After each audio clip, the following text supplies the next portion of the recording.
neonacisti sedijo tudi v parlamentu. In naslednje leta bodo bitka generacije s skrajno desnico.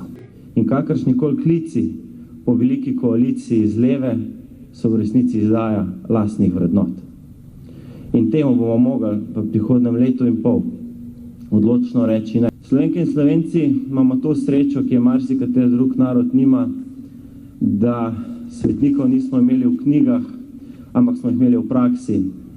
Slovenskim svetnikom se reče Titove partizanke in partizani. Slovenci, ki so izvajali teror nad svojimi brati, bi prav v nacistični državi, ko bi ta prevladala celi Evropi, bili deležni enake usode, kot so bili deležni njihovi brati, oziroma kot so bili deležni Judje. Zločin Rimokatoliške cerkve, ali natančneje ljubljanske nadškofije, ki je med drugo svetovno vojno institucionalizirano šla proti svojemu lastnemu narodu, in drugič po letu 1991, ko je bil na tem mestu izvedena denacionalizacija in poskus zakritve zločinov iz druge svetovne vojne. Citat gre takole.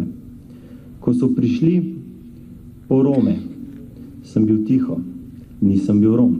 Ko so prišli po sindikaliste, sem bil tiho, nisem bil sindikalist.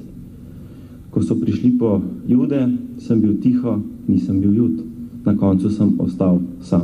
Narod slovenski si je sodbo pisal sam leta 1945, narod slovenski si je sodbo pisal sam leta 1991 in narod si bo moral pisati sodbo sam tudi leta 2026.